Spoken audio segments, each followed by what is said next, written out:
सबसे पहले आ जाते हैं इनिशियल फेज़। इनिशियल फेज़ में ना सिंपल से हमारे पास क्या होता है, कुछ चेंजेस आती हैं और ओलिगोयूरिया जो होता है वो डेवलप होता है एंड पे। लेकिन ओलिगोयूरिक फेज़ में हमारे पास क्या होता है, बेसिकली सीरम कंसंट्रेशन सब्सटेंसेस की वो जो किडनी से होती है एक्सक्रीशन उनकी ज़्यादा हो जाती है, जिसमें यूरिया आ जाता है, क्रिएटिनाइन आ जाता है, यूरिक एसिड आ गया, ऑर्गेनिक एसिड आ गया। ठीक है, इसके साथ साथ हमारे पास जो यूरिन आउटपुट होते हैं ना, वो भी हमारे पास क्या हो जाती है, तकरीबन 400 ml इन 24 आवर्स और 0.5 ml पर केजी पर आवर्स। ठीक है, उसके अलावा हमारे पास कुछ सिम्टम डेवलप हो जाते हैं जिसमें हमारा हाइपरकलीमिया वगैरह डेवलप हो जाता है।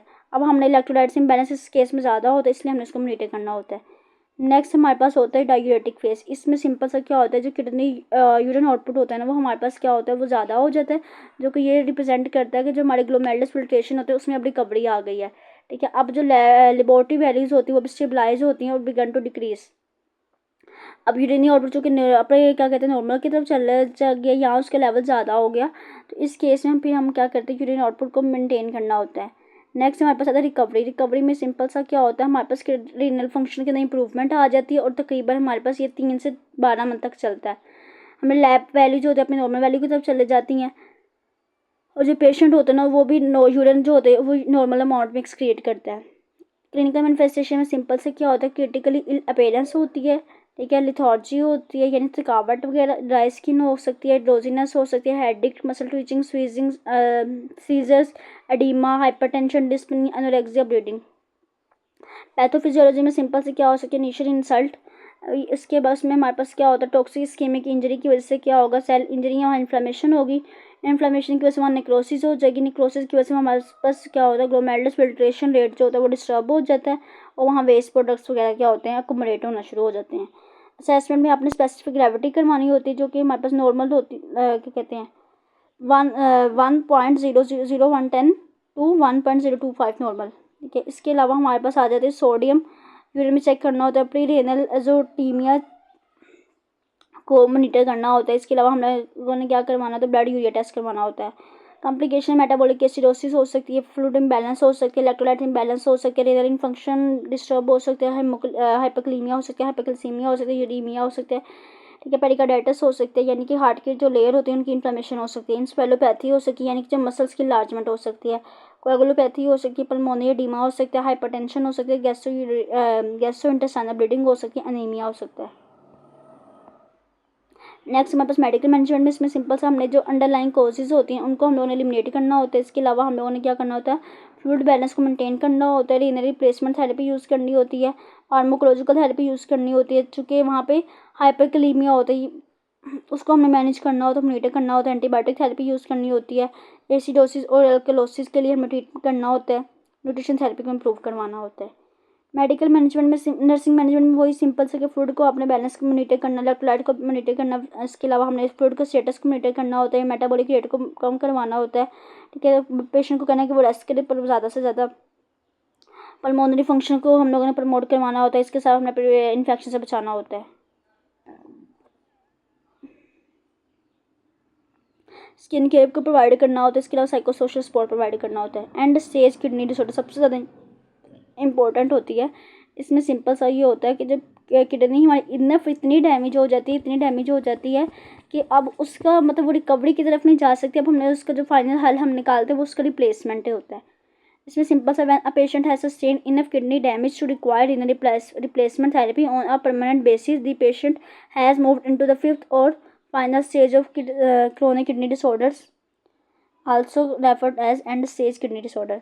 अब इसमें कॉजेज क्या हो सकती है, डायबिटीज मेलिटस हो सकती है, हाइपरटेंशन हो सकती है, ग्लोमेरुलोनेफ्राइटिस हो सकती है, पॉलीसिस्टाइटिस हो सकती है, किडनी डिसीज, क्रोनिक पायलोनेफ्राइटिस हो सकती है, ऑब्स्ट्रक्टिव यूरोपैथी हो सकती है, ल्यूपस नेफ्राइटिस हो सकती है, एल्पोर्ट सिंड्रोम हो सकती है, इसके अलावा इंटरस्टिशियल नेफ्राइटिस हो सकती है, prolong use of nephrotoxic drugs हो सकती हैं।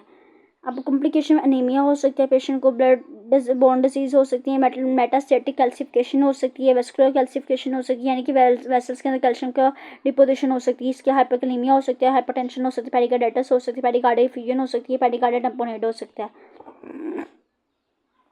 अब इसकी पैथोफिजियोलॉजी, अच्छा इसमें ना सिंपल सा ये होता है कि किडनी में कोई भी इंजरी हुई उसकी वजह से क्या होगा, ग्लोमेरुलर हाइपरटेंशन यानी कि उसमें ब्लड फ्लो ज़्यादा हो गया। ठीक है, इसकी परमीबिलिटी होती है वो डैमेज होगी, उसकी वजह से हमारे पास क्या होगा, प्रोटीन का लीक आउट हो जाएगा, कहाँ से, ग्लोमेरुलस वगैरह से। इसके फिर हमारी बॉडी में क्या होगा, इन्फ्लामेटरी रिस्पॉन्स एक्टिवेट होगा और रास सिस्टम में एक्टिवेट होगा। इसके साथ रास सिस्टम बेसिकली हमारी बॉडी में एज ए कंपनसेटिंग मैकेनिज्म के तौर पर काम करता होता है। लेकिन जब प्रोलॉन्ग अरसे तक यही काम चलेगा तो फिर क्या होगा, हम फाइब्रोसिस और स्कारिंग फॉर्मेशन होगी और इसकी वजह से क्या होगा, किडनी अपने काम करना छोड़ देगी। असेसमेंट में सिंपल सा GFR ग्लोमेरुलर फिल्ट्रेशन रेट को मॉनिटर करना हो तो क्रिएटिनिन क्लियरेंस को मॉनिटर करना हो तो सीरम क्रिएटिनिन लेवल को मॉनिटर करना, तो बंद को मॉनिटर करना तो सोडियम को मॉनिटर करेंगे, वाटर को मॉनिटर करेंगे, इसके अलावा फॉस्फेट लेवल को मॉनिटर करेंगे, कैल्शियम लेवल को मॉनिटर करेंगे। ठीक है, ये सबको मॉनिटर करना है आपने।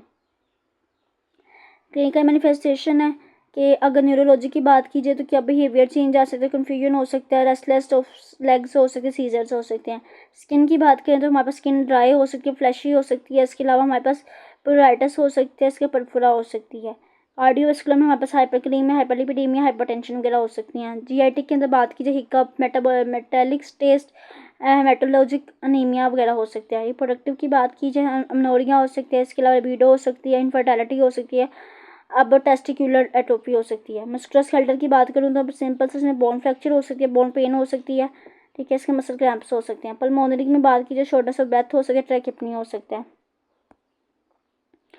मेडिकल मैनेजमेंट में सिंपल सा हम लोगों ने क्या करवाना होता है, बेसिकली एंटी हाइपरटेंसिव के लिए हम लोगों ने अगर किडनी बंदे की डिस्टर्ब है ना तो उसकी वजह से ब्लड प्रेशर तो उसके लाजमी डिस्टर्ब होगा। क्या हमने उसके लिए मैनेज करना होता है पेशेंट को। इसके साथ साथ हम आयरन सप्लीमेंट भी इनटेक करवाना होता है, सोडियम बाइकार्बोनेट्स के सप्लीमेंट्स भी देनी होती हैं। न्यूट्रिशन थेरेपी हमने इसको इंप्रूव करवाना तो डायलिसिस के लिए भी, क्योंकि बेसिकली यहाँ किडनी इतनी डैमेज हो गई है कि आप लोग मेडिसिन से तो उसकी इतना रिकवर नहीं कर पाते हो। तो फिर इस केस में हम लोगों ने फिर उसको डायलिसिस की तरफ या ट्रांसप्लांटेशन सेंटर की तरफ मूव करना है पेशेंट को। नर्सिंग मैनेजमेंट में सिंपल से आपने उसके फ्लूइड स्टेटस को मैनेज करना होता है, उसके वाइटल साइन को मॉनिटर करना होता है, उसके वेट को मॉनिटर करना होता है। ठीक है, अनीमिया वगैरह के साइन को मॉनिटर करना होता है, उसकी जो डाइटरी प्रोग्राम होते हैं ना उसको भी इम्प्रूव करवाना होता है।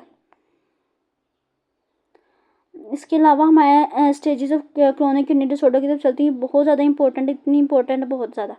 अब इसमें ना सबसे पहले जो पहली स्टेज आती है ना उसमें ग्लोमेरुलर फिल्ट्रेशन रेट जो होता है हमारे पास वो 90 ml पर मिनट 1.73 मीटर स्क्वायर प्रोड्यूस होता है। ठीक है, मतलब बस उसमें 10% उसमें कम होता है।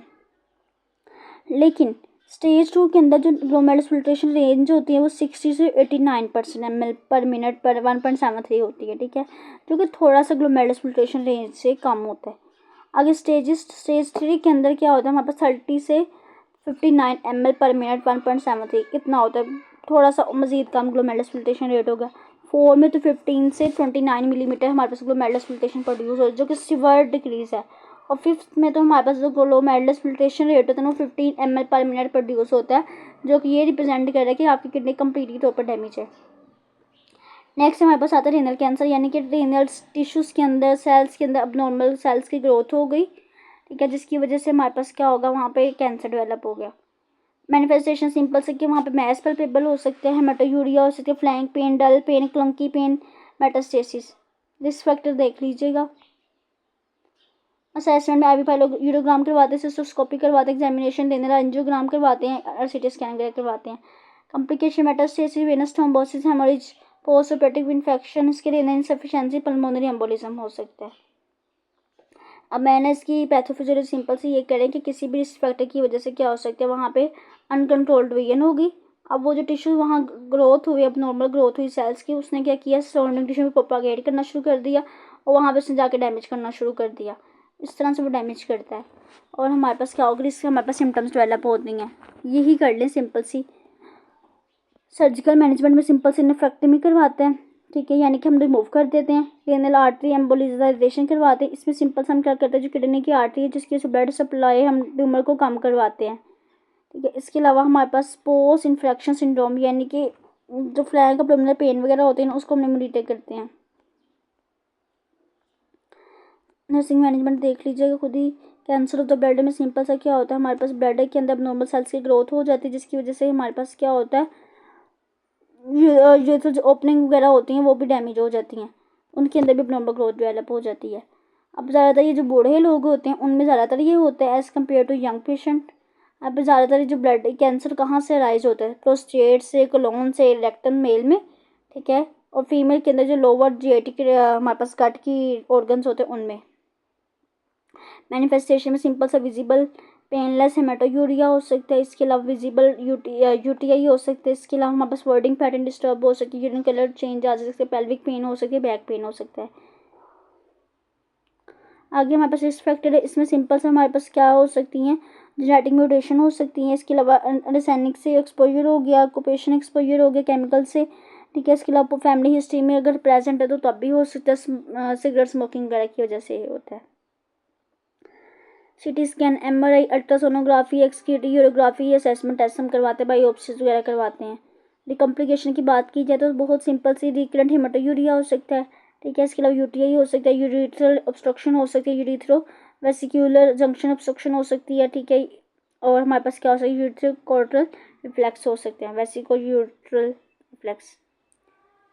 इसकी पैथोफिजियोलॉजी वही सेम करनी है, मेडिकल मैनेजमेंट भी सेम ही है। बस थैंक यू सो मच, अल्लाह हाफिज़।